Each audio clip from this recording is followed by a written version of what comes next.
Hi all, welcome to N11 IAS. നമ്മളിന്ന് പൊളിറ്റിയിലെ ആദ്യത്തെ കുറച്ച് ടോപ്പിക്കിലേക്കാണ് പോകുന്നത്. ആദ്യമായിട്ട് നമ്മൾ മനസ്സിലാക്കേണ്ടത് എന്താണ് പൊളിറ്റി, എന്താണ് കോൺസ്റ്റിറ്റ്യൂഷൻ, അതുപോലെ എന്താണ് ഒരു പൊളിറ്റിക്കൽ സിസ്റ്റം എന്ന് പറയുന്നത്. നമ്മൾ ഈ ഒരു കാര്യത്തിലേക്ക് പോകണമെന്നുണ്ടെങ്കിൽ നമ്മൾ നമ്മുടെ പണ്ടുള്ള, അതായത് കുറച്ച് ഹിസ്റ്ററിയിലേക്ക് കടന്നിരുന്നത് നല്ലതാണ്. നമ്മുടെ ഹിസ്റ്ററിയിൽ നിന്നാണ്, അല്ലെങ്കിൽ ഹിസ്റ്ററിയിൽ നിന്നും നമ്മുടെ ഹ്യൂമന്റെ ഓരോ ഡെവലപ്മെന്റിനനുസരിച്ചിട്ടാണ് ഇവിടെ ഒരു പൊളിറ്റിക്കൽ സിസ്റ്റം ഫോം ചെയ്തേക്കുന്നതെന്നും അതിന്റെ ഒരു ബേസിക് ഐഡിയ ആയിട്ടുള്ള കോൺസ്റ്റിറ്റ്യൂഷൻ വന്നതെന്ന് നമുക്ക് മനസ്സിലാക്കാൻ പറ്റുന്നതാണ്.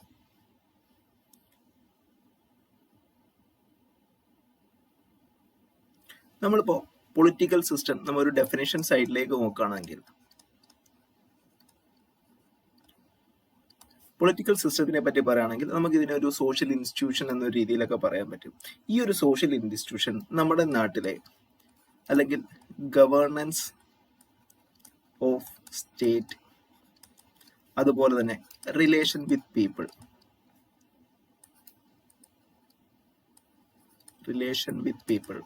ഇതുമായിട്ട് ബന്ധപ്പെട്ട് കിടക്കുന്നതാണ്. അതായത് നമ്മുടെ നാട്ടിലെ ഭരണ സംവിധാനങ്ങളും അതുപോലെ തന്നെ നമ്മുടെ ജനങ്ങളുമായിട്ട് ബന്ധപ്പെട്ട് കിടക്കുന്നതാണ് ഒരു പൊളിറ്റിക്കൽ സിസ്റ്റം എന്ന് പറയുന്നത്.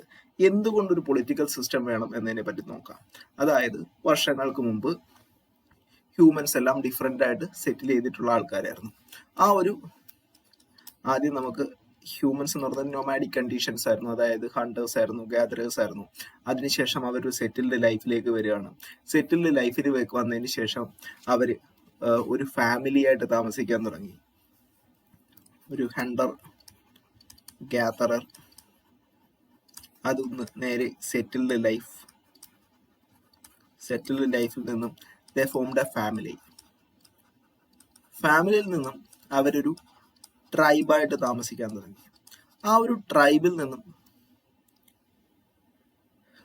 ഒരു സൊസൈറ്റി രൂപീകൃതമായി, അല്ലെങ്കിൽ നമുക്കൊരു സിവിൽ സൊസൈറ്റി എന്നൊക്കെ നമുക്ക് പറയാനായിട്ട് പറ്റും. അങ്ങനെ നമ്മുടെ നാട്ടിന്റെ വിവിധ ഭാഗങ്ങളിലായിട്ട് ഡിഫറെന്റ് ആയിട്ടുള്ള സിവിൽ സൊസൈറ്റീസ് രൂപീകൃതമായിട്ടുണ്ട്. പക്ഷേ ഈ ഹ്യൂമൻസിന്റെ എല്ലാത്തരം നീഡ്സും വാണ്ടും സാറ്റിസ്ഫൈ ചെയ്യാനായിട്ട് ഇത്തരം ഫാമിലീസിനോ അല്ലെങ്കിൽ ഈ ഒരു സിവിൽ സൊസൈറ്റിക്കോ പറ്റിയിരുന്നില്ല. സോ ദാറ്റ് ഇവയെല്ലാം ചേർത്ത് നമുക്കൊരു സിസ്റ്റത്തിന്റെ ആവശ്യമുണ്ടായിരുന്നു. അതിനെയാണ് നമ്മൾ പൊളിറ്റിക്കൽ സിസ്റ്റം എന്ന് പറയുന്നത്. അതായത് എല്ലാ തരത്തിലുള്ള ഭരണ സംവിധാനങ്ങളും അതുപോലെ തന്നെ ജനങ്ങളുമായിട്ട് ബന്ധപ്പെട്ട് കിടക്കുന്ന ആ ഒരു റിലേഷനും തന്നെയാണ് നമ്മൾ കംപ്ലീറ്റ് ആയിട്ട് പൊളിറ്റിക്കൽ സിസ്റ്റം എന്ന് പറയുന്നത്. ഇപ്പോൾ ഏതൊരു കാര്യം എടുത്താലും പൊളിറ്റിക്കൽ സിസ്റ്റം എന്ന് പറയുമ്പോൾ നമുക്കൊരു basic set of rules and regulation ഉണ്ടാവണം. കാരണം എല്ലായിടത്തും നമുക്ക് ഈക്വാലിറ്റി, അല്ലെങ്കിൽ ഡെമോക്രാറ്റിക്, അല്ലെങ്കിൽ റെസ്പോൺസിബിൾ ആയിട്ടുള്ള ഒരു ഗവേണൻസിന് ഒരു ഡെഫിനിറ്റ് ആയിട്ടുള്ള റൂൾസ് ആൻഡ് റെഗുലേഷൻസ് ഉണ്ടാവണം. ഈ ഒരു പൊളിറ്റിക്കൽ സിസ്റ്റത്തിന്റെ ഒരു ഈക്വൽ രീതിയിലുള്ള ഭരണം, അല്ലെങ്കിൽ ഈക്വാലിറ്റി ഊന്നി തന്നെ ഭരണം നടത്താൻ വേണ്ടി രൂപീകൃതമായിട്ട് ഉള്ള ഒരു കാര്യമാണ് നമ്മുടെ കോൺസ്റ്റിറ്റ്യൂഷൻ എന്ന് പറയുന്നത്. വേണമെങ്കിൽ നമുക്ക് കോൺസ്റ്റിറ്റ്യൂഷൻ എന്ന് പറയുന്നത് ഒരു പൊളിറ്റിക്കൽ സിസ്റ്റത്തിന്റെ ബേസിക് സ്ട്രക്ചർ എന്ന് തന്നെ നമുക്ക് പറയാനായിട്ട് സാധിക്കും. ഒരു പൊളിറ്റിക്കൽ സിസ്റ്റത്തിന്റെ ബേസിക് സ്ട്രക്ചറാണ് കോൺസ്റ്റിറ്റ്യൂഷൻ എന്ന് പറയുന്നത്. ഇപ്പൊ നമ്മളൊരു പൊളിറ്റിക്കൽ സിസ്റ്റം എടുക്കുകയാണെങ്കിൽ, ഫോർ എക്സാമ്പിൾ പൊളിറ്റിക്കൽ സിസ്റ്റം എടുക്കുകയാണെങ്കിൽ അവിടെ ഉറപ്പായിട്ടും ലെജിസ്ലേച്ചർ ഉണ്ടാവും, അതുപോലെ തന്നെ എക്സിക്യൂട്ടീവ്സ് ഉണ്ടാവും, ജുഡീഷ്യറി ഉണ്ടാവും. അതായത് ലെജിസ്ലേറ്റീവ് മീൻസ് നിയമങ്ങൾ നിർമ്മിക്കുന്ന ആൾക്കാർ, അതുപോലെ തന്നെ എക്സിക്യൂട്ടീവ് ഇതെല്ലാം നടപ്പിലാക്കുന്ന ആൾക്കാർ, അതുപോലെ തന്നെ ജുഡീഷ്യറി അതായത് കോടതികളെല്ലാം ഉണ്ടായിരിക്കും. ഇവയെല്ലാം ഒരുപോലെ തന്നെ പ്രവർത്തിക്കണം. ഇത്തരം കാര്യങ്ങൾ ഒരുപോലെ പ്രവർത്തിക്കണമെങ്കിൽ there should be a basic set of rules. എന്തൊക്കെ കാര്യങ്ങളാണ് ഓരോരുത്തരും ചെയ്യേണ്ടത്, ഓരോരുത്തരും എന്ത് തരത്തിലുള്ള നിയമങ്ങൾ ഉപയോഗിക്കണം പ്രവർത്തിക്കേണ്ടത് എന്നതിനെ പറ്റിയെല്ലാം കൃത്യമായിട്ട് ഒരു റിട്ടൺ ആയിട്ടുള്ള ഒരു സ്ട്രക്ചർ നമുക്ക് ഉണ്ടായിരിക്കണം, അല്ലെങ്കിൽ ഒരു ഫ്രെയിം വർക്ക് ഉണ്ടായിരിക്കണം. അതിനെയാണ് കോൺസ്റ്റിറ്റ്യൂഷൻ എന്ന് പറയുന്നത്. ഇത്തരം ഒരു കോൺസ്റ്റിറ്റ്യൂഷനാണ് നമ്മുടെ നാട്ടിൽ, അല്ലെങ്കിൽ നമ്മുടെ ഇന്ത്യയിൽ ഇപ്പോൾ നിലവിലുള്ളത് എന്ന് നമുക്ക് പറയാനായിട്ട് പറ്റും. ഈ ഒരു കോൺസ്റ്റിറ്റ്യൂഷൻ ഈ ഓരോ പാർട്ടിന്റെയും പവേഴ്സ് എന്തൊക്കെയാണ്, അവരുടെ റെസ്പോൺസിബിലിറ്റി എന്താണ്, അതുപോലെ തന്നെ ഇവരുടെ റിലേഷൻസ് റെഗുലേറ്റ് ചെയ്യാനുള്ള എല്ലാ കാര്യങ്ങളും കൃത്യമായിട്ട് ഡിമാർക്കേറ്റ് ചെയ്തേക്കുന്നു അല്ലെങ്കിൽ എഴുതി വെച്ചിരുന്നു എന്നൊരു കാര്യം നമുക്ക് പറയാനായിട്ട് സാധിക്കും. അതുകൊണ്ട് തന്നെ കോൺസ്റ്റിറ്റ്യൂഷൻ എന്ന് പറഞ്ഞു കഴിഞ്ഞാൽ നമ്മുടെ ഭരണ സംവിധാനത്തിലെ ഏറ്റവും ഇമ്പോർട്ടൻ്റ് ആയിട്ടുള്ള ഒരു കാര്യമാണ്. അപ്പോൾ ഒരു പൊളിറ്റിക്കൽ സിസ്റ്റത്തിന്റെ കൃത്യമായിട്ടുള്ള പ്രവർത്തനത്തിന് കോൺസ്റ്റിറ്റ്യൂഷൻ എന്ന് പറയുന്നത് അനിവാര്യമായിട്ടുള്ളൊരു കാര്യമാണ്. നമ്മളിപ്പം എല്ലാ രാജ്യങ്ങളും എടുത്താലും മിക്കവാറും എല്ലാ രാജ്യങ്ങളിലും കോൺസ്റ്റിറ്റ്യൂഷൻ എന്ന് പറയുന്നൊരു കാര്യമുണ്ട്. അത് റിട്ടൺ ആയിക്കോട്ടെ അൺറിട്ടൺ ആയിക്കോട്ടെ ഡിഫറെൻ്റ് ആയിട്ടുള്ള കോൺസ്റ്റിറ്റ്യൂഷൻസ് ഉണ്ട്. നമ്മളിപ്പോൾ ഇന്ത്യയുടെ കാര്യം എടുത്തു കഴിഞ്ഞാൽ നമുക്ക് ഒരു റിട്ടൺ ആയിട്ടുള്ള കോൺസ്റ്റിറ്റ്യൂഷൻ ഉണ്ട്. അതിൽ ലെജിസ്ലേച്ചർ, എക്സിക്യൂട്ടീവ്, ജുഡീഷ്യറി ഇവരുടെ എല്ലാവരുടെയും പവേഴ്സ് എന്താണ്, അവരുടെ റെസ്പോൺസിബിലിറ്റീസ് എങ്ങനെയാണ്, അതുപോലെ തന്നെ ഇവരുടെ റിലേഷൻസ് എങ്ങനെയാണ് മെയിൻറ്റെയിൻ ചെയ്യേണ്ടത് എന്നതിനെപ്പറ്റി കൃത്യമായിട്ട് പ്രതിപാദിച്ചിട്ടുണ്ട് എന്നുള്ള കാര്യം നമുക്ക് പറയാനായിട്ട് സാധിക്കും.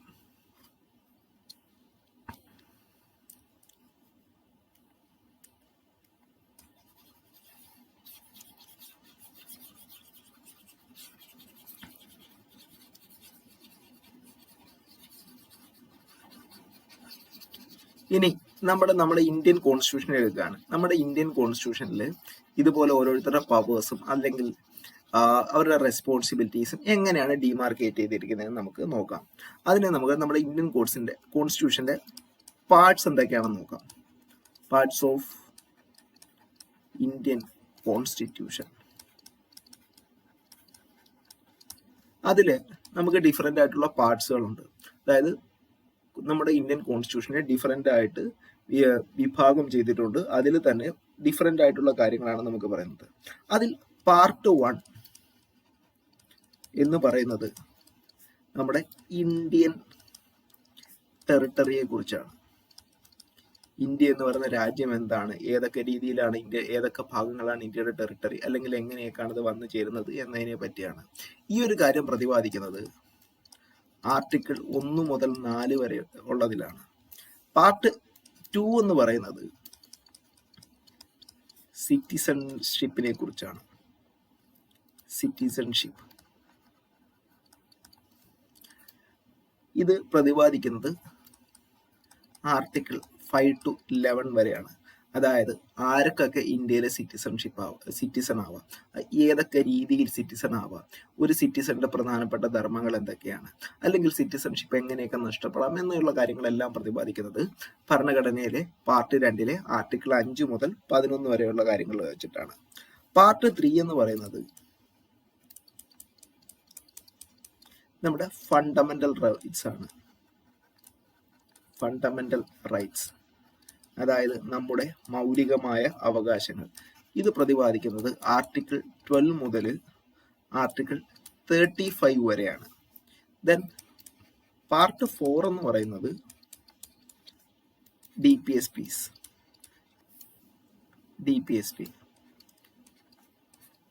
Article 36 to 51. DPSP എന്ന് പറയുന്നത് നമ്മുടെ സ്റ്റേറ്റ് അല്ലെങ്കിൽ നമ്മുടെ ഭരണ സംവിധാനത്തിന് മുകളിലുള്ള ഒരു ഒബ്ലിഗേഷൻ ആണ്. അതായത് നമുക്ക് ഏതൊക്കെ രീതിയിൽ ആർക്കൊക്കെ ഏറ്റവും നല്ല വെൽഫെയർ കിട്ടുന്ന രീതിയിൽ ഭരണം നടത്തണം എന്നുള്ള കാര്യങ്ങൾ പ്രതിപാദിച്ചിരിക്കുന്നതാണ് നമ്മുടെ പാർട്ട് 4 അല്ലെങ്കിൽ DPSP എന്ന് പറയുന്നത്. ഈ ഒരു പാർട്ട് 4 തന്നെയാണ് എ എന്ന് പറയുന്ന ഒരു ഡിവിഷൻ വന്നിട്ടാണ് ഫണ്ടമെന്റൽ ഡ്യൂട്ടീസ് ആഡ് ചെയ്തിരിക്കുന്നത്. അത് ആർട്ടിക്കിൾ 51A ആണ്. അതായത് നമ്മുടെ ഒറിജിനൽ കോൺസ്റ്റിറ്റ്യൂഷനിൽ ഈ ഒരു ഫണ്ടമെന്റൽ ഡ്യൂട്ടീസ് എന്ന് പറയുന്ന ഒരു ഭാഗം ഉണ്ടായിട്ടില്ല. അത് പിന്നീട് ചേർത്തതാണ് എന്ന് നമുക്ക് പറയാനായിട്ട് പറ്റും. പിന്നീട് പാർട്ട് 5 എന്ന് പറയുന്നത് യൂണിയൻ ഗവൺമെന്റ് ആണ്. Article 50 to 151. അതായത് നമ്മുടെ ഇന്ത്യയുടെ കാര്യം എടുക്കുകയാണെങ്കിൽ നമുക്ക് 2 തരത്തിലുള്ള ഗവൺമെന്റ് ഉണ്ട്. നമുക്ക് സെൻട്രൽ ഗവൺമെന്റും ഉണ്ട്, അതുപോലെ തന്നെ സ്റ്റേറ്റ് ഗവൺമെന്റും ഉണ്ട്. ഓരോ സ്റ്റേറ്റ് ഗവൺമെന്റും ചെയ്യുന്നത് ആ ഒരു സംസ്ഥാനത്തിനകത്ത് ഭരണ കാര്യങ്ങളെല്ലാം നിർവഹിക്കുക. അതുപോലെ തന്നെ യൂണിയൻ ഗവൺമെന്റ് ഉത്തരവാദിത്വം എന്ന് പറയുന്നത് നമ്മുടെ രാജ്യം, അതായത് നമ്മുടെ എല്ലാ സംസ്ഥാനങ്ങളും യൂണിയൻ ടെറിട്ടറീസും എല്ലാം അതിന്റെ പാർട്ടാണ്. ഈ ഒരു സംസ്ഥാനങ്ങളിലെ കാര്യങ്ങളെല്ലാം അവിടുത്തെ ഓരോ കാര്യങ്ങളെയും നിയന്ത്രിക്കുക എന്നുള്ളതാണ് യൂണിയൻ ഗവൺമെന്റ് ഉദ്ദേശം എന്ന് പറയുന്നത്. പാർട്ട് 6 പ്രതിപാദിക്കുന്നത് സ്റ്റേറ്റ് ഗവൺമെന്റിനെ കുറിച്ചാണ്. ആർട്ടിക്കിൾ 152 to 37 വരെയാണ് പാർട്ട് 6 ഉള്ളത്. അത് ഓരോ സ്റ്റേറ്റ് ഗവൺമെന്റിന്റെയും അവരുടെ പവേഴ്സ് എന്താണ്, അല്ലെങ്കിൽ അവരുടെ റെസ്പോൺസിബിലിറ്റി എന്താണ് എന്നതിനെ കുറിച്ചെല്ലാം കൃത്യമായിട്ട് വ്യക്തമാക്കുന്നുണ്ട്. പാർട്ട് 7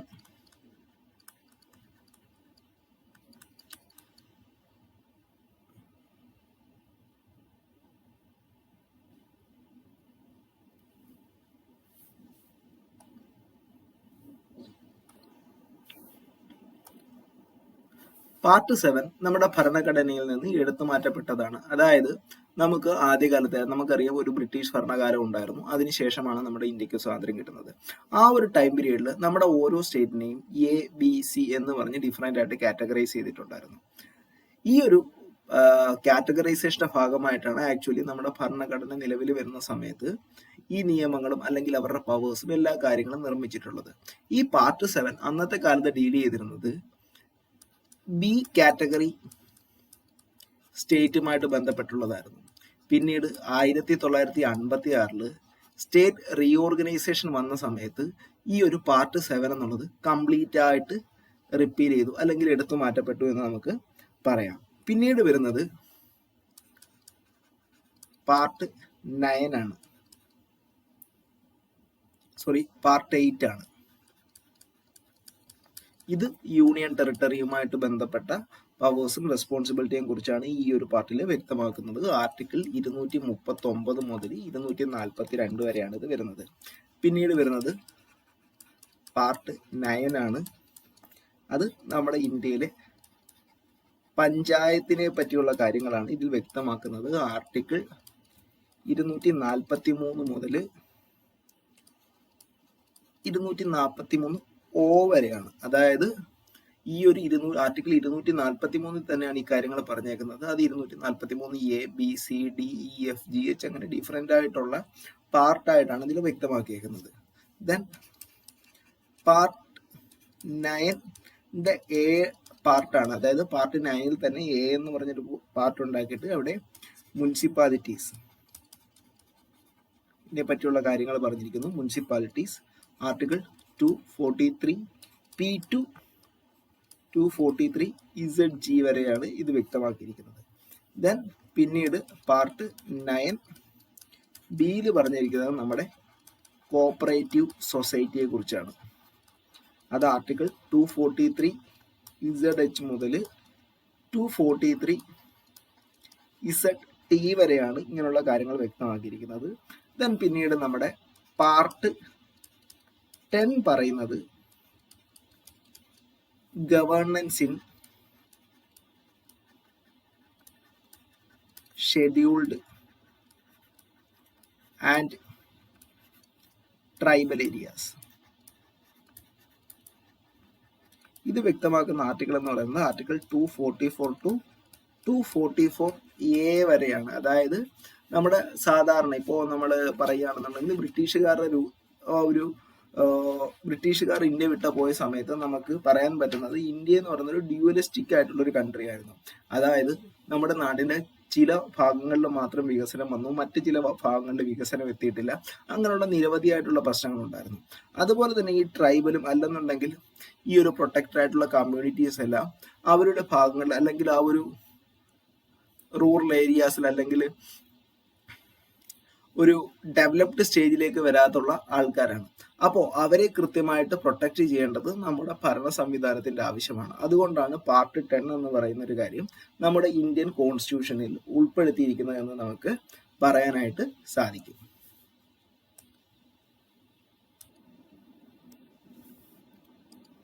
ഇനി നമുക്ക് നമ്മുടെ ഇന്ത്യൻ ഭരണഘടനയുടെ പ്രത്യേകതകൾ എന്താണെന്ന് നോക്കാം. അതായത് salient features of Indian constitution.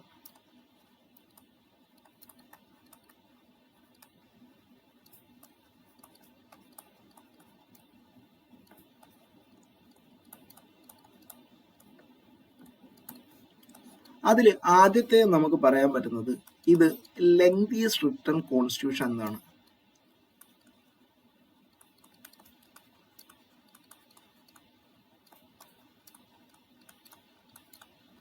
അതായത് നിരവധിയായിട്ടുള്ള രാജ്യങ്ങൾക്ക് എഴുതപ്പെട്ടതും അല്ലെങ്കിൽ റിട്ടൺ കോൺസ്റ്റിറ്റ്യൂഷൻ ഉണ്ട്, അല്ലെങ്കിൽ എഴുതപ്പെടാത്തതുമായ നിരവധിയായിട്ടുള്ള ഭരണഘടനകളുണ്ട്. പക്ഷേ എല്ലാ രാജ്യങ്ങളെയും വെച്ച് നോക്കുമ്പോൾ നമ്മുടെ രാജ്യത്തിന്റെ ഭരണഘടന എന്ന് പറയുന്നത് ഏറ്റവും വലുത് എന്ന് വേണം പറയാനായിട്ട്. അതിന് പ്രധാനപ്പെട്ട കാര്യം എന്ന് പറയുന്നത്, നമ്മൾ ഒരു ബ്രിട്ടീഷ് റൂളിന് ശേഷമാണ് നമ്മുടെ ഒരു രാജ്യം സ്വതന്ത്രമാകുന്നതും അതിലേക്ക് കടക്കുന്നതും. അതുപോലെ തന്നെ ഇന്ത്യ എന്ന് പറയുന്നത് വളരെയധികം ഡൈവേഴ്സ് ആയിട്ടുള്ള സൊസൈറ്റിയാണ്. നമ്മൾ മറ്റുള്ള രാജ്യങ്ങൾ എടുക്കുന്ന പോലെയല്ല, നിരവധിയായിട്ടുള്ള ജാതികൾ, മതങ്ങൾ, അതുപോലെ തന്നെ ഡിഫറൻ്റ് ആയിട്ടുള്ള കൾച്ചേഴ്സ് ഉള്ള ഒരു രാജ്യമാണ് ഇന്ത്യ. അതുകൊണ്ട് തന്നെ നമ്മുടെ നാട്ടിലെ ഭരണം നിർവഹിക്കുന്നതിന് കൃത്യമായിട്ടുള്ള ഒരു ക്ലാരിറ്റിയും അതുപോലെ തന്നെ ഒരു ഡൗട്ടിന് ഇടവരാതിരിക്കുകയും ചെയ്യണം. അതുകൊണ്ട് തന്നെ നമ്മുടെ ഭരണഘടന എന്ന് പറയുന്നത് ഏറ്റവും ലെങ്തിയസ്റ്റ് ആണ്. അതായത് ഏകദേശം 472 മുകളിലാണ് നമ്മുടെ ഭരണഘടനയുടെ പേജുകളുടെ എണ്ണം എന്ന് പറയുന്നത്. അപ്പോൾ നിങ്ങൾക്ക് മനസ്സിലാക്കാം എത്ര വലുതായിരിക്കും നമ്മുടെ ഭരണഘടന എന്ന് പറയുന്നത്. അതുപോലെ തന്നെ രണ്ടാമത്തെ ഒരു കാര്യം എന്തുകൊണ്ടായെന്ന് പറയുന്നതിന്റെ കാര്യം എന്ന് പറയുന്നത്, നമ്മൾ ഡിഫറെൻ്റ് ആയിട്ടുള്ള പാർട്സുകളെ പഠിച്ചു. അതിനകത്ത് നമ്മൾ ഫണ്ടമെന്റൽ റൈറ്റ്സ് പഠിച്ചു, ഫണ്ടമെന്റൽ ഡ്യൂട്ടീസ് പഠിച്ചു, എല്ലാ കാര്യങ്ങളെയും പറ്റി പഠിച്ചു. അതിൽ ഫണ്ടമെന്റൽ റൈറ്റ്സ് അല്ലെങ്കിൽ ജനങ്ങളുടെ മൗലികാവകാശം, ഒരു രാജ്യത്തെ ജനങ്ങൾക്ക് ഏറ്റവും അത്യാവശ്യമായിട്ടുള്ളത് ഇത്തരം മൗലികാവകാശങ്ങളാണ്. അതുകൊണ്ട് തന്നെ ഇതിൽ ഓരോ മൗലികാവകാശങ്ങളെ കുറിച്ച് കൃത്യമായിട്ട് പ്രതിപാദിക്കണമെങ്കിൽ കൃത്യമായി അതിൻ്റെ ഓരോ കാര്യങ്ങളെ പറ്റിയും നമ്മുടെ ഭരണഘടനയിൽ സംസാരിച്ചിരിക്കണം. ഇതും നമ്മുടെ ഭരണഘടന ഏറ്റവും വലുതാവാനായിട്ട് ഒരു കാര്യമായിട്ട് തന്നെ മാറിയിട്ടുണ്ട്. പിന്നീട് നമുക്ക് നമ്മുടെ ഡൈവേഴ്സിറ്റി ഇൻകോപ്പറേറ്റ് ചെയ്യാനും അങ്ങനെയുള്ള കാര്യങ്ങളെല്ലാം നമ്മുടെ ഈ ഒരു ഭരണഘടനയിൽ വന്നിട്ടുണ്ട്. പിന്നെ നമുക്ക് മനസ്സിലാക്കാൻ പറ്റുന്നത്, നമ്മുടെ ഭരണഘടന എന്ന് പറയുന്നത് ഒരു ഇൻസ്പയർഡ് ആയിട്ടുള്ള ഭരണഘടനയാണ്.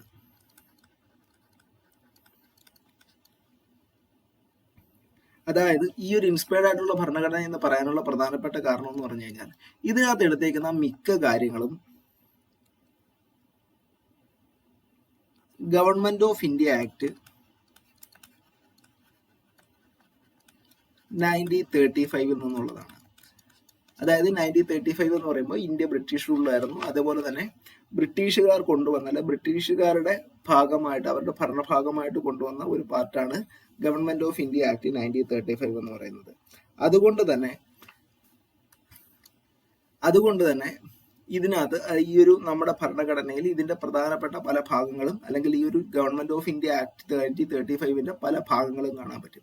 അതിന് പ്രധാനപ്പെട്ട കാരണം എന്ന് പറയുന്നത്, നമ്മളൊരു പുതുതായിട്ട് ഭരണഘടന എഴുതുമ്പോൾ എല്ലാം ഇതുവരെ നമ്മുടെ നാട്ടിൽ നടന്ന, കാരണം ആ ഒരു ടൈം പീരീഡിലും ഓരോ ആൾക്കാരും ഇവിടെ ജീവിച്ചുകൊണ്ടിരിക്കുന്നതാണ്, അതുവരെ നടന്നു വന്ന കാര്യങ്ങളെ കംപ്ലീറ്റ് ആയിട്ട് മാറ്റിയിട്ട് പുതിയൊരു കാര്യത്തിലേക്ക് പോകാൻ പറ്റില്ല. കാരണം അത്തരം അല്ലെങ്കിൽ ആ ഒരു ടൈം പീരീഡ് വന്ന കാര്യങ്ങളുമായിട്ട് അവിടുത്തെ ജനങ്ങൾ ഫെമിലിയർ ആണ്. അതുകൊണ്ട് തന്നെ ഈ ഒരു 1935 ആക്ടുമായിട്ട് ബന്ധപ്പെടുത്തി മാത്രമേ പുതിയൊരു ഭരണഘടനയിലേക്ക് പോകാനായിട്ട് നമ്മുടെ ഗവൺമെന്റ് അല്ലെങ്കിൽ നമ്മുടെ ഈ ഒരു കോൺസ്റ്റിറ്റ്യൂഷൻ റിട്ടേൺ ചെയ്ത ആൾക്കാർക്ക് സാധിക്കുമായിരുന്നുള്ളൂ. അതാണ് നമ്മുടെ പ്രധാനപ്പെട്ട കാര്യം എന്ന് പറയുന്നത്. ഇപ്പോൾ നമ്മൾ ഫോർ എക്സാമ്പിൾ പറയുകയാണെങ്കിൽ, നമ്മുടെ പാർലമെന്ററി സിസ്റ്റം, ഈ ഒരു പാർലമെന്ററി സിസ്റ്റം എന്ന് പറയുന്നത് ഒരു ബ്രിട്ടീഷ് ഐഡിയ ആയിരുന്നു, അല്ലെങ്കിൽ ഒരു ബ്രിട്ടീഷ് സിസ്റ്റമാണ്. അതായത് ബ്രിട്ടനിൽ പാർലമെന്റ് ഉണ്ട്, ആ ഒരു പാർലമെന്റിനെ ഇൻസ്പയർ ചെയ്തിട്ടാണ് നമ്മൾ ഇന്ത്യയിലെയും പാർലമെന്റ് സിസ്റ്റത്തിലേക്ക് പോകുന്നത്. ദെൻ ഇപ്പോൾ നമ്മുടെ ഫിലോസഫിക്കൽ പാർട്ട് എടുക്കുകയാണെങ്കിൽ, ഫണ്ടമെന്റൽ റൈറ്റ്സ് എടുക്കുകയാണെങ്കിൽ,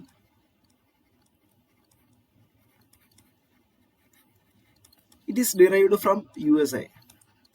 ഇത് നമ്മുടെ USA കോൺസ്റ്റിറ്റ്യൂഷൻ അല്ലെങ്കിൽ അവരുടെ ഒരു കോൺസ്റ്റിറ്റ്യൂഷന്റെ പാർട്ടിൽ നിന്നുമാണ് ഈ ഒരു ഫണ്ടമെന്റൽ റൈറ്റ്സ് എന്ന് പറയുന്ന ആശയം നമ്മുടെ ഇന്ത്യൻ കോൺസ്റ്റിറ്റ്യൂഷനിലേക്ക് എടുത്തിരിക്കുന്നതെന്ന് നമുക്ക് പറയാനായിട്ട് സാധിക്കും. അതുപോലെ തന്നെ DPSP, directive principles of state policy, ഇത് അയർലൻഡ് കോൺസ്റ്റിറ്റ്യൂഷന്റെ പാർട്ടിൽ നിന്നാണ് നമ്മൾ എടുത്തിരിക്കുന്നത്. ദെൻ ഫണ്ടമെന്റൽ ഡ്യൂട്ടീസ്,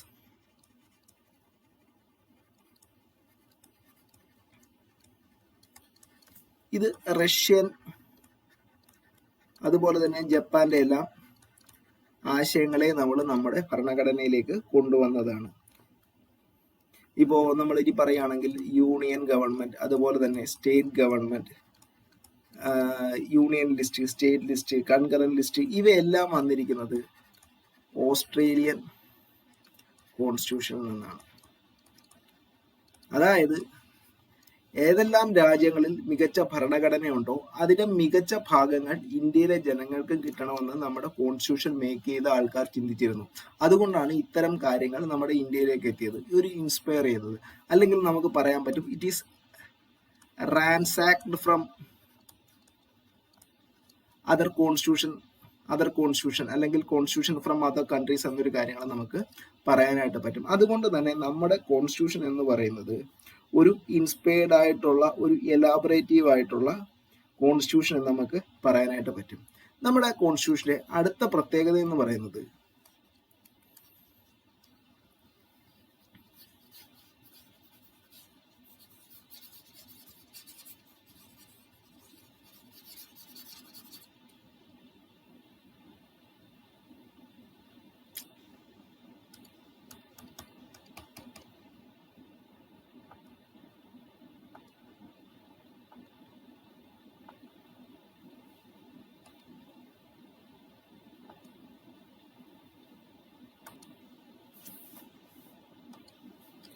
നമ്മുടെ കോൺസ്റ്റിറ്റ്യൂഷന്റെ അടുത്ത പ്രത്യേകത എന്ന് പറയുന്നത്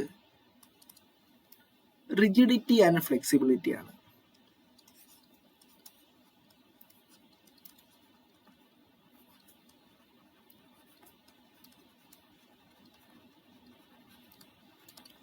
നമ്മുടെ കോൺസ്റ്റിറ്റ്യൂഷൻ എന്ന് പറഞ്ഞാൽ വളരെയധികം റിജിഡും അതുപോലെ തന്നെ ഫ്ലെക്സിബിളുമാണ്.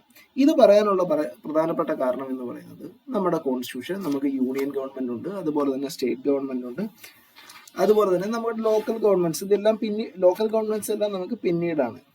പക്ഷേ നമ്മുടെ കാലം അല്ലെങ്കിൽ ഈ ഒരു ടൈം പീരീഡ് എന്ന് പറയുന്നത് വളരെയധികം ചേഞ്ച് ആയിക്കൊണ്ടിരിക്കുകയാണ്. ഓരോ കാലത്തിനനുസരിച്ചും അതിൻ്റെതായിട്ടുള്ള മാറ്റങ്ങൾ നമ്മുടെ നാട്ടിൽ വന്നുകൊണ്ടിരിക്കുക. അപ്പോൾ അതിനനുസരിച്ച് തന്നെ നമ്മുടെ കോൺസ്റ്റിറ്റ്യൂഷനും ചേഞ്ച് ചെയ്തുകൊണ്ടിരിക്കണം. അതായത് കാലത്തിനനുസരിച്ച് നമ്മുടെ കോൺസ്റ്റിറ്റ്യൂഷനുകളെല്ലാം ചെയ്തുകൊണ്ടിരിക്കണം. ഇപ്പം നമ്മുടെ ഭരണഘടന എടുത്തു വെച്ച് നോക്കുകയാണെങ്കിൽ ഒരുപാട് അമെൻമെന്റ്സുകൾ വന്നിട്ടുണ്ട്. അത് ഓരോ ടൈം പീരീഡിലെയും ആവശ്യങ്ങളാണ് ഈ ഒരു അമെൻമെന്റ് ആയിട്ട് വന്നിട്ടുള്ളത് എന്നുള്ള കാര്യം നമുക്ക് പറയാനായിട്ട് പറ്റും. അതായത് ഇപ്പോൾ rigidity and flexibility. Flexibility means നമ്മുടെ കോൺസ്റ്റിറ്റ്യൂഷന് ചേഞ്ച് ചെയ്യാനായിട്ട് പറ്റും. അതായത് ഓരോ ടൈം പീരീഡിനനുസരിച്ചിട്ടുള്ള മാറ്റങ്ങൾക്കനുസരിച്ച് ചേഞ്ച് ചെയ്യാൻ പറ്റും. റിജിഡിറ്റി മീൻസ് കുറച്ച് സ്ട്രിക്റ്റ് ആയിട്ടുള്ള കാര്യങ്ങളാണ് അതിനകത്ത് പറയുന്നത്. നമ്മളിപ്പോൾ നോക്കിയാൽ മനസ്സിലാവും, നമ്മുടെ നിയമങ്ങളെല്ലാം പാസ്സാക്കുന്നത് പാർലമെന്റിലാണ്. പാർലമെന്റിൽ വെച്ചിട്ടാണ് പുതിയ നിയമങ്ങൾ കൊണ്ടുവരുന്നതും അതെങ്കിൽ അത് എല്ലാവരും പാസ്സാക്കുന്നത്. ഇനി പാസ്സാക്കുന്നത് നമ്മുടെ ഒരു ഡെമോക്രാറ്റിക് കൺട്രിയാണ്. നമ്മൾ തിരഞ്ഞെടുത്ത ജനപ്രതിനിധികളുടെ മെജോറിറ്റി ഉണ്ടാവണം. ഇപ്പോൾ ഈ ഫ്ലെക്സിബിലിറ്റി ആണ് എന്ന് പറയുന്നുണ്ട് എന്നതുകൊണ്ടെന്ന് പറഞ്ഞു കഴിഞ്ഞാൽ നമ്മുടെ ഇന്ത്യൻ കോൺസ്റ്റിറ്റ്യൂഷനിൽ നിരവധിയായിട്ടുള്ള കാര്യങ്ങളുണ്ട്, അല്ലെങ്കിൽ നിരവധിയായിട്ടുള്ള നിയമങ്ങളുണ്ട്, അല്ലെങ്കിൽ പുതിയ നിയമങ്ങൾ കൊണ്ടുവരുന്നുണ്ട്. ഈ ഒരു ഫ്ലെക്സിബിലിറ്റി ആയിട്ടുള്ള കുറച്ച് പാർട്ടുകൾ നമുക്ക് സിമ്പിൾ മെജോറിറ്റിയിൽ നിയമസഭയിൽ അല്ലെങ്കിൽ ലോക്സഭയിൽ അല്ലെങ്കിൽ രാജ്യസഭയിൽ അല്ലെങ്കിൽ ഇന്ത്യൻ പാർലമെന്റിൽ നമുക്ക് പാസ്സാക്കി എടുക്കാൻ സാധിക്കും എന്നുള്ളതാണ്. അതായത് വളരെ പെട്ടെന്ന് തന്നെ ആ ഒരു മാറ്റം നമ്മുടെ ഭരണഘടനയിൽ കൊണ്ടുവരാനായിട്ട് സാധിക്കും. റിജിഡിറ്റി എന്ന് പറയുന്നത് നമ്മുടെ കോൺസ്റ്റിറ്റ്യൂഷനിൽ പ്രതിപാദിക്കുന്ന പല കാര്യങ്ങളും സ്പെഷ്യൽ മെജോറിറ്റി ഉണ്ടെങ്കിൽ മാത്രമേ പാസ്സാവത്തുള്ളൂ, നമ്മുടെ ഭരണഘടനയിൽ ചേഞ്ച് വരിക അല്ലെങ്കിൽ പുതിയ നിയമങ്ങളായി പുറത്തു വരികയോ ചെയ്യത്തുള്ളൂ. ഈ ഒരു സ്പെഷ്യൽ മെജോറിറ്റി എന്ന് പറയുന്നത് വളരെയധികം കൂടുതലാണ്. അതുകൊണ്ട് തന്നെ കൂടുതൽ നമ്മുടെ ഭരണ സംവിധാനത്തിലുള്ള അല്ലെങ്കിൽ നമ്മുടെ പാർലമെന്റിലുള്ള കൂടുതൽ ആൾക്കാർ ഇതിനെ സപ്പോർട്ട് ചെയ്താൽ മാത്രമേ അതൊരു പുതിയൊരു മാറ്റമായി നമ്മുടെ സമൂഹത്തിലേക്ക് എത്തുകയുള്ളൂ എന്ന് നമുക്ക് പറയാനായിട്ട് പറ്റും. അതുകൊണ്ട് തന്നെ നമ്മുടെ ഒരു കോൺസ്റ്റിറ്റ്യൂഷൻ എന്ന് പറയുന്നത് ഒരേ സമയം ഫ്ലെക്സിബിളും റിജിഡും ആണെന്ന് നമുക്ക് പറയാനായിട്ട് സാധിക്കും.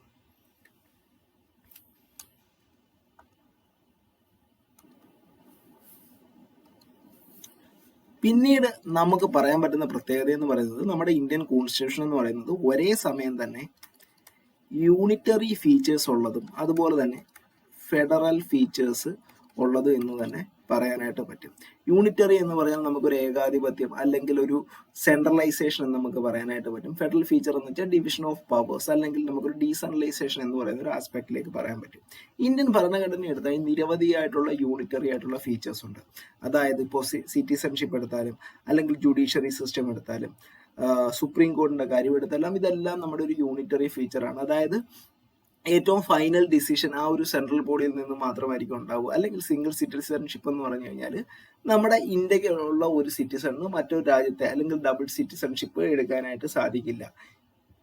എപ്പോഴാണോ മറ്റൊരു രാജ്യത്തെ സിറ്റിസൺഷിപ്പ് ആയിട്ട് അല്ലെങ്കിൽ സിറ്റിസൺ ആയിട്ട് മാറുന്നത് ആ ഒരു ടൈം പീരീഡിൽ ഇന്ത്യയിലെ സിറ്റിസൺഷിപ്പ് ഓട്ടോമാറ്റിക്കലി കട്ടാവും എന്നൊരു കാര്യമാണ് പറയുന്നത്. അതുപോലെ തന്നെ ഫെഡറൽ ഫീച്ചർ നമ്മളിപ്പോൾ പറയുകയാണെങ്കിൽ നമുക്ക് സെൻട്രൽ ഗവൺമെന്റ് ഉണ്ട്, അതുപോലെ തന്നെ സ്റ്റേറ്റ് ഗവൺമെന്റ് ഉണ്ട്. സെൻട്രൽ ഗവൺമെന്റ് മാത്രമല്ല നമ്മുടെ ഇന്ത്യയുടെ ഭരണ സംവിധാനത്തിന്റെ പവർ ഉപയോഗിക്കുന്നത്, അത് സ്റ്റേറ്റ് ഗവൺമെന്റിനും ഉണ്ട്. അതുകൊണ്ട് തന്നെ അതിനെ നമുക്കൊരു ഡിവിഷൻ ഓഫ് പവേഴ്സ് അല്ലെങ്കിൽ division of power to state അല്ലെങ്കിൽ നമുക്ക് ഇന്ത്യൻ ഭരണ സംവിധാനത്തിന്റെ ഈ ഒരു ഫീച്ചറിനെ പറയാൻ പറ്റുന്നത് ക്വാസി ഫെഡറലിസം എന്നാണ്. അല്ലെങ്കിൽ നമുക്കതിനെ ഒരു cooperative federalism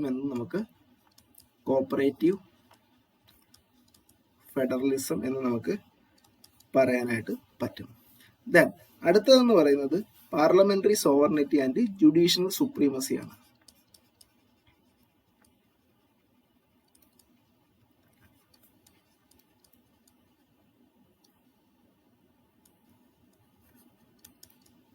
parliamentary sovereignty and judicial supremacy.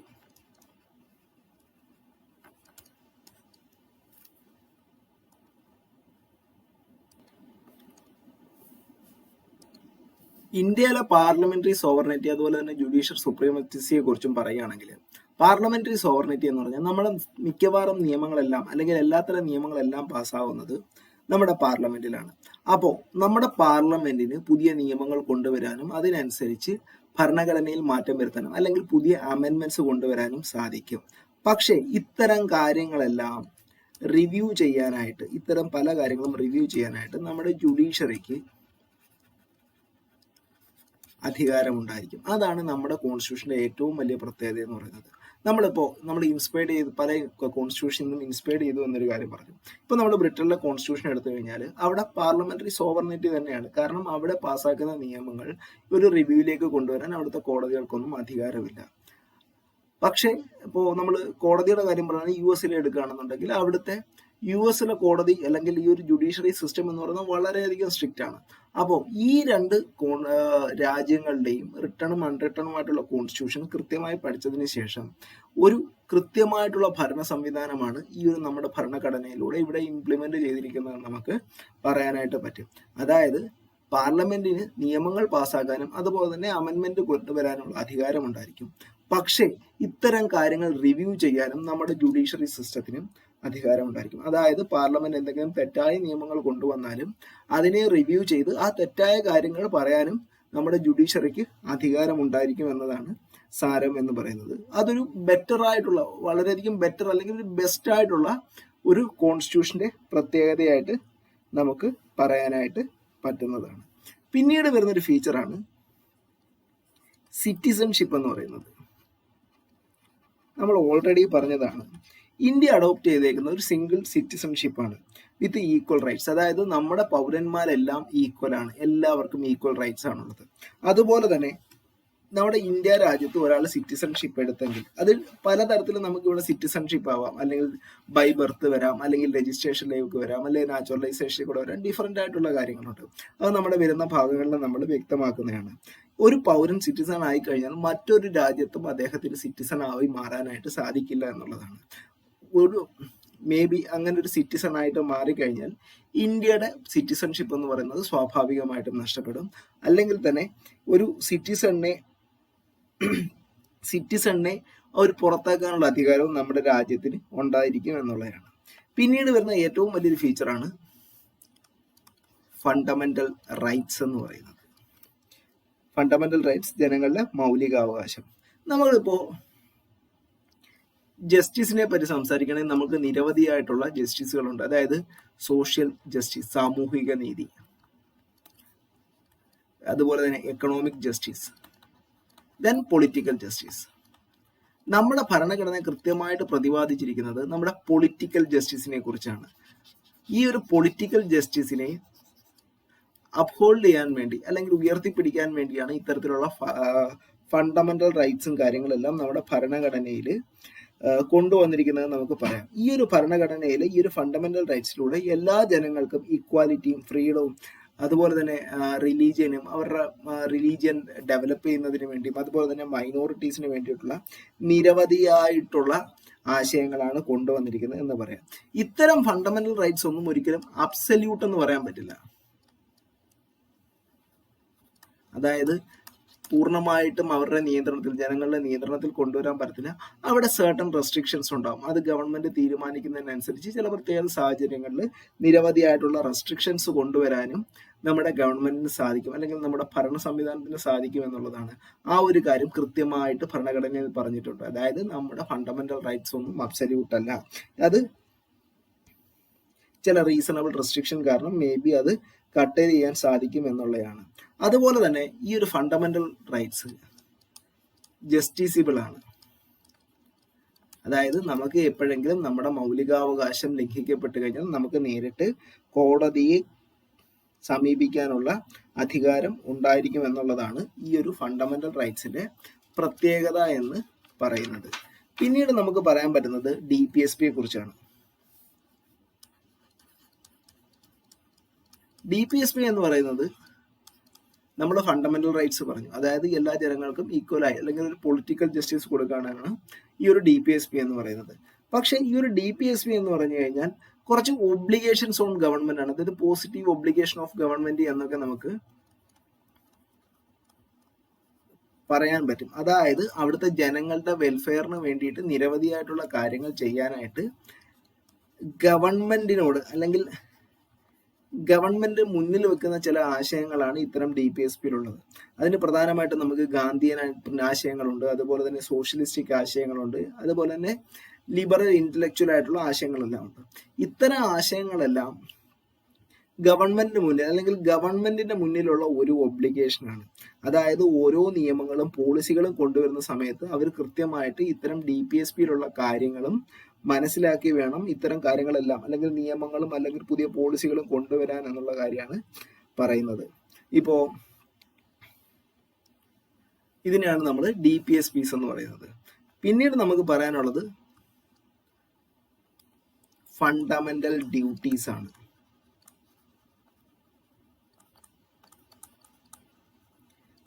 Fundamental duties എന്ന് പറയുമ്പോൾ ഓരോ പൗരനും പാലിക്കേണ്ട നിയമങ്ങൾ എന്നൊക്കെ നമുക്ക് മലയാളത്തിനായിട്ട് പറയും.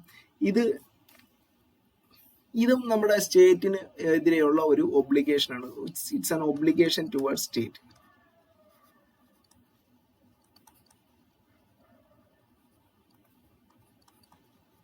ഇപ്പോൾ DPSPയുടെ കാര്യം നമ്മൾ പറയുകയാണെങ്കിൽ നമ്മൾ ഫണ്ടമെന്റൽ റൈറ്റ് ജസ്റ്റിസിബിൾ ആണെന്ന് പറഞ്ഞു, DPSP നോൺ ജസ്റ്റിസിബിൾ ആണ്. അതായത് നമ്മുടെ DPSPയിൽ കിടക്കുന്ന ചില ആശയങ്ങൾ ലംഘിക്കപ്പെട്ടു എന്ന് കരുതിയിട്ട് നമുക്ക് നേരിട്ട് കോടതിയെ സമീപിക്കാനായിട്ട് സാധിക്കില്ല എന്നുള്ളതാണ്. ഫണ്ടമെന്റൽ ഡ്യൂട്ടീസ് എന്ന് പറഞ്ഞു കഴിഞ്ഞാൽ ഒബ്ലിഗേഷൻ ടുവേർഡ്സ് സ്റ്റേറ്റ്സ് ആണ്. അതായത് ഓരോ പൗരന്മാരും പാലിക്കേണ്ട നിയമങ്ങൾ അല്ലെങ്കിൽ അവരുടെ ഡ്യൂട്ടീസ് എന്ന് വേണമെങ്കിൽ നമുക്ക് പറയാനായിട്ട് പറ്റും. ഈ ഒരു കാര്യം നമ്മുടെ ആദ്യത്തെ യഥാർത്ഥ ഭരണഘടന എഴുതിയ സമയത്തുണ്ടായിരുന്നില്ല. നമുക്കറിയാം ഓരോ കാലത്തിനനുസരിച്ചും കൃത്യമായിട്ടുള്ള അമെന്റ്മെന്റുകൾ നമ്മുടെ ഭരണഘടനയിൽ കോൺസ്റ്റിറ്റ്യൂഷനിൽ വന്നിട്ടുണ്ട്. അതിന്റെ ഭാഗമായി 42ാമത്തെ കോൺസ്റ്റിറ്റ്യൂഷൻ അമെന്റ്മെന്റിലാണ് ഈ ഒരു ഫണ്ടമെന്റൽ റൈറ്റ് എന്ന് പറയുന്ന ആശയം ഉൾപ്പെടുത്തിയിരിക്കുന്നതെന്ന് നമുക്ക് പറയാനായിട്ട് പറ്റും. അതായത് കോടതിയുടെ നിയമങ്ങൾ വെച്ചൊന്നും നമുക്ക് ഒരിക്കലും ഈ ഒരു ഫണ്ടമെന്റൽ റൈറ്റ്സ് കൊണ്ടുവരാൻ പറ്റില്ല. പക്ഷേ നമ്മളിപ്പോൾ നോക്കുകയാണെങ്കിൽ ജസ്റ്റിസിബിളും അല്ല, അല്ലെങ്കിൽ ഒരാളുടെ ഫണ്ടമെന്റൽ ഡ്യൂട്ടി അല്ലെങ്കിൽ മൗലികമായിട്ടുള്ള ഡ്യൂട്ടികൾ തടഞ്ഞു എന്ന് ആരോപിച്ചുകൊണ്ട് നമുക്ക് ഒരിക്കലും കോടതിയിൽ അല്ലെങ്കിൽ സമീപിക്കാനോ മറ്റോ സാധിക്കില്ല. പക്ഷേ നമ്മുടെ പല നിയമങ്ങളിലും ഇത്തരം ആശയങ്ങൾ ഉൾക്കൊണ്ടിട്ടോ. ഇപ്പൊ നമ്മുടെ ഫ്ലാഗ് കോഡ് എടുത്താലും എൻവയോൺമെന്റൽ പ്രൊട്ടക്ഷൻ ലോസ് എടുത്താലും നമ്മുടെ ഫണ്ടമെന്റൽ ഡ്യൂട്ടീസും കാര്യങ്ങളുമെല്ലാം ഇത്തരം ലോയുടെ നിയമങ്ങളുടെ എല്ലാം പാർട്ടായിട്ട് വരുന്നത് നമുക്ക് കാണാനായിട്ട് പറ്റും. ഈ ഒരു ഫണ്ടമെന്റൽ ഡ്യൂട്ടീസ് എന്ന് പറയുന്ന ആശയം ഇന്ത്യയുടെ കോൺസ്റ്റിറ്റ്യൂഷനിലേക്ക് സജസ്റ്റ് ചെയ്തത് സ്വരൻ സിംഗ് കമ്മിറ്റിയാണ്. പിന്നീട് നമ്മുടെ ഭരണഘടനയുടെ മറ്റൊരു പ്രത്യേകത എന്ന് പറയുന്നത് യൂണിവേഴ്സൽ അഡൽട്ട് ഫ്രാഞ്ചൈസിയാണ്. അതായത് പ്രായപൂർത്തിയായ എല്ലാവർക്കും ഈക്വലായിട്ട് ഇലക്ഷനുകളിൽ വോട്ട് ചെയ്യാൻ പറ്റുമെന്നുള്ളതാണ്. കുറച്ചു കാലം മുമ്പ് വരെ ഈ ഒരു യൂണിവേഴ്സൽ അഡൽട്ട് ഫ്രാഞ്ചൈസിയിലെ ഒരു മിനിമം ഏജ് എന്ന് പറയുന്നത് 21 ഇയേഴ്സ് ആയിരുന്നു. അതിനുശേഷം അത് 18 വയസ്സായിട്ട് ചുരുക്കി. അതുകൊണ്ട് തന്നെ നമുക്ക് പറയാൻ പറ്റും 18 വയസ്സായ ഏതൊരു പുരുഷനും സ്ത്രീക്കും അല്ലെങ്കിൽ ഏതൊരു രീതിയിലുള്ള ആൾക്കാർക്കായാലും അവർക്ക് നമ്മുടെ ജനാധിപത്യപരമായിട്ടുള്ള ഇലക്ഷൻസിൽ പങ്കെടുത്ത് അവർ ഓരോരുത്തർക്കും ഇഷ്ടപ്പെട്ടുള്ള സ്ഥാനാർത്ഥികളെ സപ്പോർട്ട് ചെയ്യാനുള്ള അധികാരം ഉണ്ടായിരിക്കുക എന്നുള്ളത് നമുക്ക് പറയാൻ പറ്റും. അത് നമുക്കൊരു ഈക്വാലിറ്റിയുടെ പാർട്ടായിട്ട് നമുക്ക് പറയാനായിട്ട് പറ്റും. കാരണം എല്ലാവർക്കും ഈക്വലാണ്. പിന്നീടുള്ള ഒരു പ്രത്യേകത എന്ന് പറയുന്നത് ഇൻഡിപെൻഡന്റ് ആയിട്ടുള്ള ജുഡീഷ്യറി സിസ്റ്റമാണ്.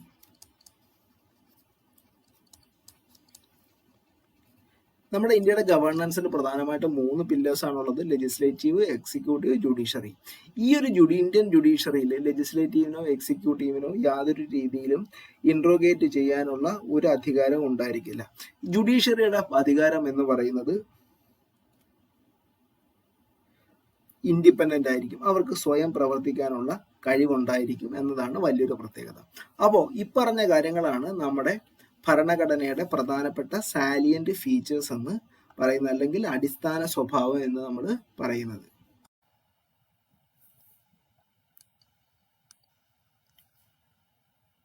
അടുത്ത് നമ്മൾ നോക്കാൻ പോകുന്നത് പ്രിയാമ്പിളിനെ കുറിച്ചാണ്. എന്താണ് പ്രിയാമ്പിൾ എന്നതിനെ കുറിച്ചാണ്.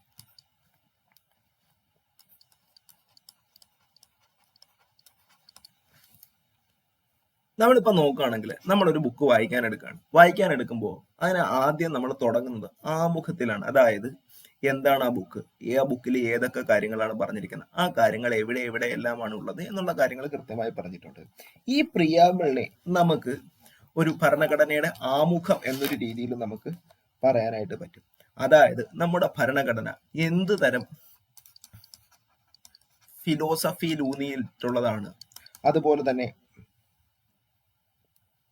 നമ്മുടെ ഭരണഘടനയുടെ എയിംസും അത് ഒബ്ജക്റ്റീവ്സും, അതായത് നമ്മുടെ ഭരണഘടന മുന്നോട്ട് വെക്കുന്ന ആശയങ്ങൾ എന്താണ്, അവയുടെ ലക്ഷ്യങ്ങൾ എന്താണ്, അവ എന്തെല്ലാമാണ് ചെയ്യാൻ ആഗ്രഹിക്കുന്നത്. അതുപോലെ തന്നെ ഈ ഒരു എയിംസ് ആൻഡ് ഒബ്ജക്റ്റീവ് എന്ന് പറയുന്നത് നമ്മുടെ ഭരണഘടനാ ശില്പികൾ എന്താണ് ഉദ്ദേശിക്കുന്നത് എന്താണ് അതിൽ വ്യക്തമാക്കിയിരിക്കുന്നുണ്ട്. നമുക്ക് വേണമെങ്കിൽ ഇതിനെ ഒരു introductory statement of our constitution എന്ന് പറയാനായിട്ട് സാധിക്കുന്നതാണ്. അതായത് നമ്മുടെ ഓരോ ഒബ്ജക്റ്റീവിന്റെയും ഒരു ബേസിക് ആയിട്ടുള്ള എക്സ്പ്ലനേഷൻ ആണ് നമ്മുടെ ഈ ഒരു പ്രിയാമ്പിൾ, ഭരണഘടനയിലെ പ്രിയാമ്പിൾ തരുന്നതെന്ന് നമുക്ക് പറയാനായിട്ട് സാധിക്കും.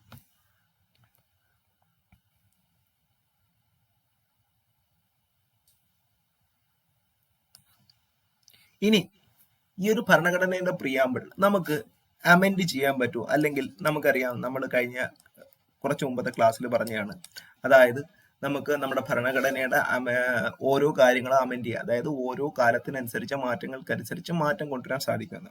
ഈ ഒരു പ്രിയാമ്പിൾ അമെൻഡ് ചെയ്യാൻ പറ്റുമോ എന്നുള്ളതാണ്. യഥാർത്ഥത്തിൽ ഈ ഒരു പ്രിയാമ്പിൾ അമെൻഡ് ചെയ്യാം. ആർട്ടിക്കിൾ 368 പ്രകാരം നമ്മുടെ ഭരണഘടനയുടെ ഈ ഒരു പ്രിയാമ്പിളിൽ നിരവധിയായിട്ടുള്ള മാറ്റങ്ങൾ കൊണ്ടുവരാനായിട്ട് സാധിക്കും. പക്ഷേ ഈ ഒരു ഭരണഘടനയുടെ ബേസിക് സ്ട്രക്ചർ ഒരിക്കലും ചേഞ്ച് ചെയ്യാൻ പാടില്ല. അതായത് എന്തൊക്കെ ബേസിക് ആയിട്ടുള്ള ആശയത്തിൽ ഊന്നിയാണോ അത് നിൽക്കുന്നത്, അതൊരിക്കലും നമുക്ക് മാറ്റം വരുത്താൻ സാധിക്കില്ല. അതിനൊരു ഉദാഹരണം പറയുകയാണെങ്കിൽ നമ്മുടെ 42ാമത്തെ അമെൻമെന്റ് 42ാമത്തെ അമെൻമെന്റിലാണ് നമ്മുടെ ഭരണഘടനയിൽ, ഇന്ത്യൻ ഭരണഘടന എന്ന് പറയുന്നത് ഒരു സോഷ്യലിസ്റ്റ് ആണ്, അതുപോലെ തന്നെ സെക്യുലർ ആണ് എന്നൊക്കെ വായിക്കുന്നുണ്ട്. ഈ 2 വാക്കുകളും അല്ലെങ്കിൽ ഈ 2 ആശയങ്ങളും ആഡ് ചെയ്തത് നമ്മുടെ 42ാമത്തെ കോൺസ്റ്റിറ്റ്യൂഷണൽ അമെൻമെന്റിന്റെ പാർട്ടായിട്ടാണ്.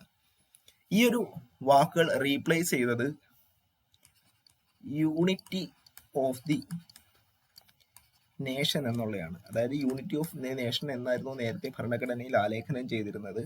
പക്ഷേ അതിനെ മാറ്റി സോഷ്യലിസ്റ്റ്, സെക്യുലർ, അതുപോലെ തന്നെ ഇതിന് പകരം നമ്മുടെ യൂണിറ്റി ആൻഡ് നേഷന് പകരമായിട്ട് യൂണിറ്റി ആൻഡ് ഇന്റഗ്രിറ്റി എന്ന ആശയങ്ങളും പുതുതായിട്ട് നമ്മുടെ 42ാമത്തെ കോൺസ്റ്റിറ്റ്യൂഷൻ അമെന്റിന്റെ ഭാഗമായിട്ട് നമ്മുടെ ഭരണഘടനയുടെ പ്രിയാമ്പിളിൽ നിലവിൽ വരികയാണ് ഉണ്ടായത്. അതായത് നമുക്ക് ചുരുക്കത്തിൽ പറയാൻ ആണെങ്കിൽ പ്രിയാമ്പിൾ എന്ന് പറയുന്നത് നമ്മുടെ അമെൻഡ് ചെയ്യാൻ പറ്റും. It is open to അമെൻമെന്റ്.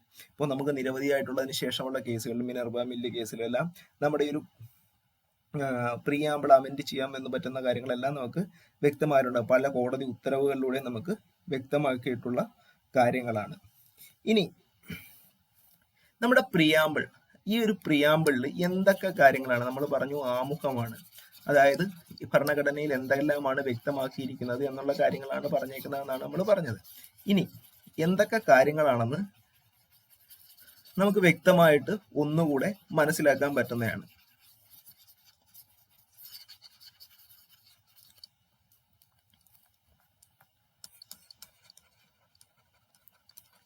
അതിൽ ആദ്യത്തെ കാര്യം എന്ന് പറയുന്നത് നമ്മുടെ കോൺസ്റ്റിറ്റ്യൂഷന്റെ സോഴ്സ് എവിടെ നിന്നാണെന്നാണ്.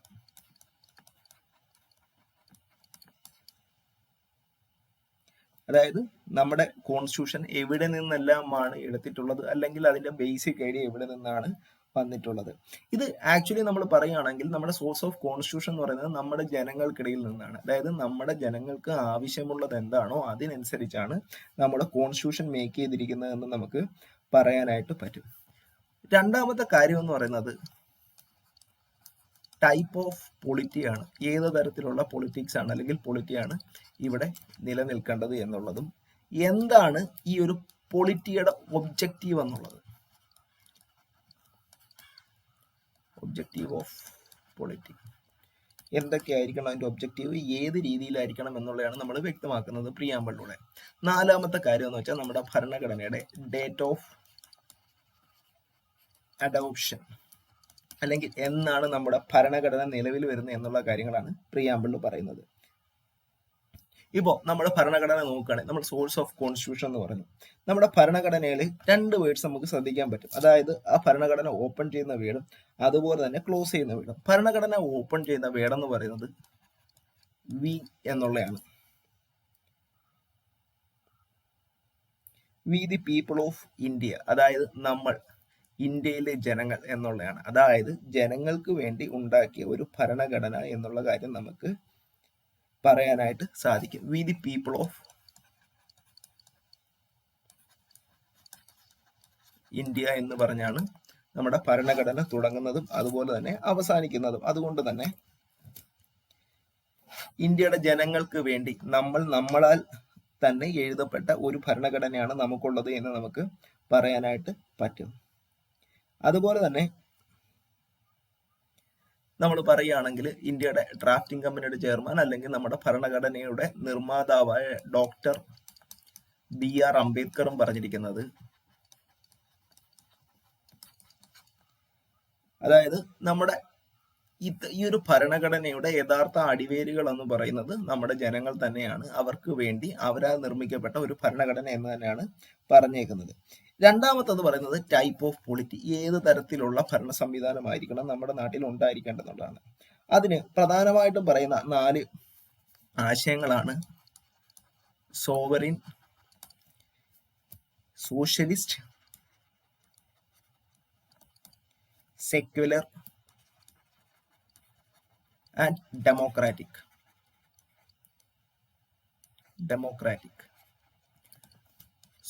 സോവറിൻ മീൻസ് നമുക്കൊരു പരമാധികാരം ഉണ്ടായിരിക്കുന്നത്. അതായത് നമ്മുടെ രാജ്യം കുറച്ച് നിയമങ്ങൾ നിർമ്മിക്കുകയാണ്, അത് നമുക്കൊരു എക്സ്റ്റേണൽ ഇന്റർഫിയറൻസ് ഇല്ലാതെ തന്നെ അതിനെ നടപ്പിലാക്കാൻ സാധിക്കണം. അതായത് നമുക്ക് നമ്മുടേതായിട്ടുള്ള പവേഴ്സ് ഉണ്ടായിരിക്കണം. അതിനെയാണ് നമ്മൾ സോവറിൻ എന്ന് നമ്മൾ പറയുന്നത്. സോഷ്യലിസ്റ്റ് എന്ന് പറയുമ്പോൾ ഒരു കമ്മ്യൂണിസ്റ്റ് തരത്തിലുള്ള ആശയമാണ് സോഷ്യലിസ്റ്റ് എന്ന് പറയുന്നത്. അതായത് ജനങ്ങൾക്ക് വേണ്ടി, അതല്ലെങ്കിൽ ജനങ്ങളുടെ വെൽഫെയറിന് വേണ്ടി പ്രവർത്തിക്കുന്ന ഒരു ഭരണ സംവിധാനം എന്ന് പറയുന്ന ആശയമാണ് നമ്മൾ സോഷ്യലിസ്റ്റ് എന്ന് പറയുന്ന നമ്മുടെ ഭരണഘടനയിലെ ആ ഒരു ആശയം കൊണ്ട് ഉദ്ദേശിക്കുന്നത്. മൂന്നാമത്തേത് സെക്യുലർ ആണ്. സെക്യുലർ എന്ന് പറഞ്ഞു കഴിഞ്ഞാൽ നമ്മുടെ സ്റ്റേറ്റ് മീൻസ് നമ്മുടെ രാജ്യത്തിന്, സ്റ്റേറ്റ് ഹാസ് നോ റിലീജിയൻ. നമ്മൾ പല രാജ്യങ്ങളിലെയും ഭരണഘടനയിൽ ഇത്തരത്തിലുള്ള സെക്യുലർ എന്ന് പറയുന്ന വാക്കുകൾ കണ്ടിട്ടുണ്ട്. അതിനർത്ഥം എന്ന് പറയുന്നത് ആ ഒരു സംവിധാനത്തിലെ അല്ലെങ്കിൽ ആ ഒരു സംവിധാനം ഒരു തരത്തിലുള്ള ജാതിയോ മതത്തിനെയോ പ്രോത്സാഹിപ്പിക്കുന്നു എന്നുള്ളതാണ്. പക്ഷേ നമ്മുടെ ഇന്ത്യ എന്ന് പറയുന്നത് ഹൈലി ഡൈവേഴ്സ് ആയിട്ടുള്ള കൺട്രിയാണ്. നിരവധിയായിട്ടുള്ള ജാതികളുണ്ട്, മതങ്ങളുണ്ട്. ഇതിനെയെല്ലാം നമ്മുടെ ഭരണ സംവിധാനം ചേർത്ത് പിടിക്കുന്നു. പക്ഷേ നമ്മുടെ ഭരണ സംവിധാനം അല്ലെങ്കിൽ നമ്മുടെ രാജ്യത്തിന് സ്വന്തമായി അല്ലെങ്കിൽ നമ്മുടെ കോൺസ്റ്റിറ്റ്യൂഷൻ സ്വന്തമായി ഒരു ജാതിയോ മതമോ ഇല്ല എന്നുള്ളതാണ് ഈ ഒരു ആശയത്തിലൂടെ നമ്മൾ വ്യക്തമാക്കുന്നത്. ഈ ഒരു ആദ്യത്തെ ഈ സെക്യുലർ എന്ന് പറയുന്ന ഈ ഒരു ആശയത്തെ അന്നത്തെ ഭരണഘടന ഡ്രാഫ്റ്റിംഗ് കമ്മിറ്റിയുടെ ചെയർമാൻ അല്ലെങ്കിൽ നിർമ്മിച്ചിരുന്ന ഡോക്ടർ BR അംബേദ്കർ എതിർക്കുകയാണ് ഉണ്ടായത്. അതിന് പ്രധാനപ്പെട്ട കാര്യം എന്ന് പറയുന്നത് ഇന്ത്യയുടെ ഫണ്ടമെന്റൽ റൈറ്റ്സിൽ ഓരോരുത്തരുടെയും വിശ്വാസങ്ങളെയും അവയെ കൂടുതൽ പ്രോത്സാഹിപ്പിക്കാനുള്ള നിരവധിയായിട്ടുള്ള മൗലികാവകാശങ്ങൾ നൽകിയിട്ടുണ്ടെന്നത് നമുക്ക് വ്യക്തമായിട്ടുള്ള കാര്യമാണ്.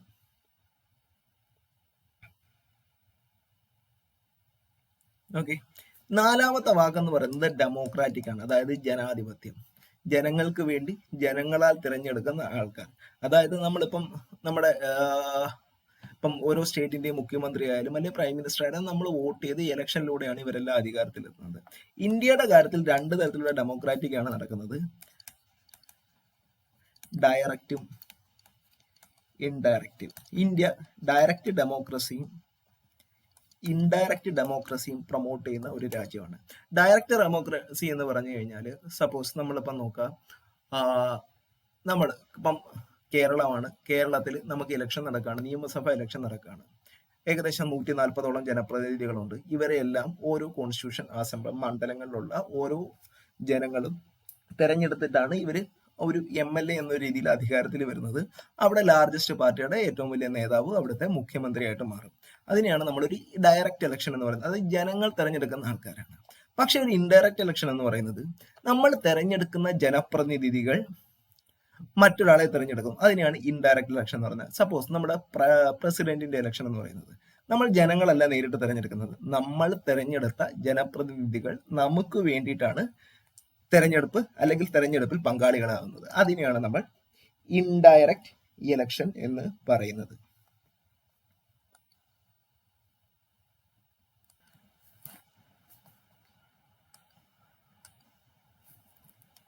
ഇനി ഇത് കൂടാതെ നമ്മൾ നോക്കേണ്ട രണ്ട് ആശയങ്ങളാണ് യൂണിറ്റി ആൻഡ് ഇന്റഗ്രിറ്റി എന്നുള്ളത്.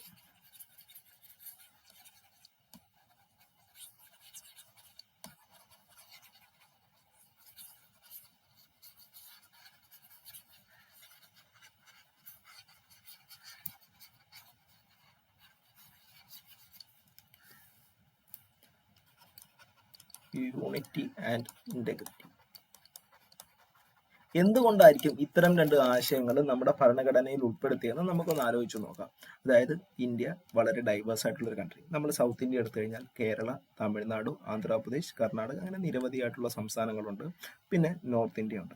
അതായത് നമ്മുടെ ഓരോ പ്രദേശത്തിനും അവരുടേതായ തനതായിട്ടുള്ള ഭാഷയുണ്ട്, സംസ്കാരമുണ്ട്. അതുപോലെ തന്നെ ജാതിയുടെ അടിസ്ഥാനത്തിലും ഡിഫറൻ്റ് ആയിട്ടുള്ള ജാതിയുണ്ട്, മതങ്ങളുണ്ട്. പക്ഷേ നമ്മുടെ ഇന്ത്യ എന്ന് പറയുന്ന ഒരു രാജ്യം എടുക്കുമ്പോൾ ഇത്തരം നിരവധിയായിട്ടുള്ള രാജ്യങ്ങൾ വരുന്നുണ്ട്. ചിലപ്പോൾ ഇത്തരത്തിലുള്ള റീജണലിസം, അതുപോലെ തന്നെ പ്രൊവിഷണലിസം,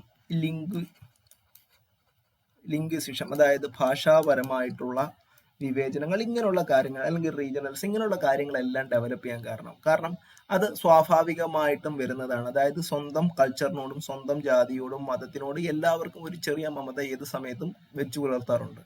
ഇത് ഇത്തരം പ്രശ്നങ്ങളിലേക്ക് മാറാം. അപ്പോൾ അത്തരം പ്രശ്നങ്ങൾ ഉണ്ടാവാതിരിക്കാൻ വേണ്ടിയാണ് ഇത്തരം രണ്ട് വാചകങ്ങൾ, യൂണിറ്റി ആൻഡ് ഇന്റഗ്രിറ്റി എന്ന് പറയുന്ന രണ്ട് വാചകങ്ങൾ നമ്മുടെ ഭരണഘടനയിൽ ഉൾപ്പെടുത്തിയിരിക്കുന്നതെന്ന് നമുക്ക് പറയാനായിട്ട് പറ്റും.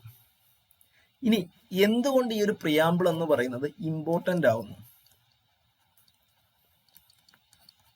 അതിന് പ്രധാനമായിട്ടും നമുക്ക് പറയാൻ പറ്റുന്നത് നമ്മുടെ ഒരു കോൺസ്റ്റിറ്റ്യൂഷന്റെ സ്പിരിറ്റ് നമുക്ക് ഇതിനകത്ത് കാണാൻ പറ്റും. അതായത് എല്ലാ ജനങ്ങളെയും ഒരുപോലെ കണ്ട് എല്ലാവരെയും ഒരുപോലെ സേവിക്കുക, എല്ലാവർക്കും വേണ്ടുന്ന കാര്യങ്ങൾ ചെയ്ത് എല്ലാവരെയും ഒരുപോലെ കാണുക എന്ന് പറയുന്ന ഒരു കോൺസ്റ്റിറ്റ്യൂഷന്റെ സ്പിരിറ്റ് നമ്മുടെ ഈ പ്രിയാമ്പിളിലെ ഓരോ ആശയങ്ങളിലും അല്ലെങ്കിൽ ഓരോ വാചകങ്ങളിലും നമുക്ക് കാണാനായിട്ട് സാധിക്കും. അതുപോലെ തന്നെ justice, equality, liberty and fraternity.